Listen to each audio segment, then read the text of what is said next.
Baby carrot நான் மார்க்கெட்டில் வாங்கினேன். வாங்க இதை வச்சு என்ன செய்யலாம்னு பார்ப்போம். இதை ஃப்ரெஞ்சில் கூர்ஷத்துன்னு சொல்லிவிடும், இல்லைன்னா சுக்குனின்னு சொல்கிறது. நாங்கள் இதோட பேபி கேரட் சேர்த்து என்ன செய்ய போகிறோம்னு பார்ப்போம். ஏற்கனவே பேபி கேரட் நான் கழுவி எடுத்து வெட்டி வச்சுருக்கிறேன். இப்போ இதையும் நாங்கள் வெட்டி எடுப்போம். எல்லா தோலையும் சீவாமல் இடையிடையே விட்டு ஒரு தோலை சீவினா அது பார்க்க வடிவாக இருக்கும். இப்படி இடையில் ஒரு பச்சையும் இப்படி சீவினீங்கன்னா கூட வடிவாக இருக்கும் பார்க்குறதுக்கு. இப்படியே சீவி எடுங்கோ எல்லாத்தையும். இதை நான் மூணு துண்டாக வெட்டிட்டு மெல்லிசாக இதையும் ஒரு 3 துண்டாக இப்படி மெல்லிசாக வெட்டி எடுக்கணும். எல்லாத்தையும் இதே மாதிரி வெட்டி எடுப்போம்.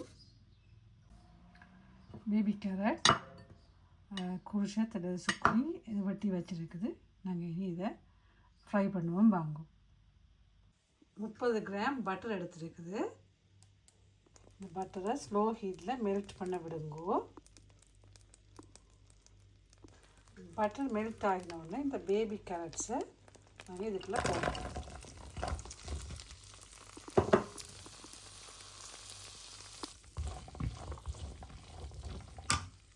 மூடி அதை நாங்கள் இந்த கேரட் ஒரு 5 நிமிஷம் இந்த பட்டர்லேயே அவிகிற மாதிரி விடுவோம். அவிஞ்சு கொண்டு இருக்குது.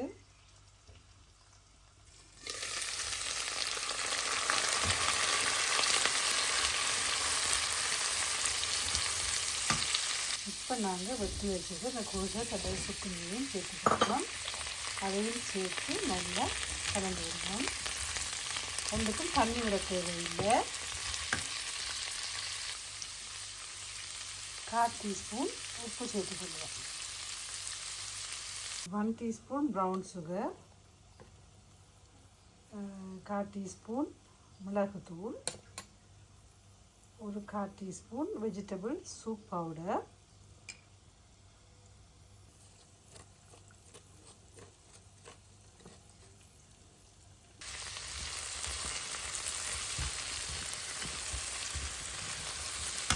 இந்த ஸ்டேஜில் நாங்கள் மிக்ஸ் பண்ணி வச்சுட்டு இதை சேர்த்துக்கணும். சேர்த்துக்கிட்டா கலந்து விடுவோம்.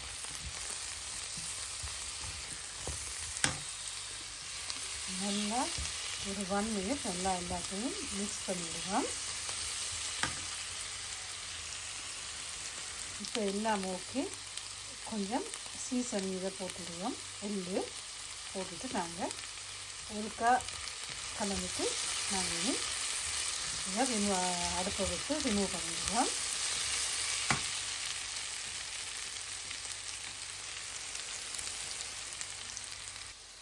இந்த caramelized baby carrot with zucchini ready. Remove பண்ணுவோம். ஹெல்த்தியான பேபி கேரட்டோட சுக்குனி ரெடி. இதை நீங்கள் ஸ்டெக்கோடு வச்சு சாப்பிடலாம், இல்லாட்டி ஒரு சிக்கன் லெக் பீஸோடு வச்சு சாப்பிடலாம், இல்லாட்டி தனியாகவும் சாப்பிடலாம். நல்லா இருக்கும்.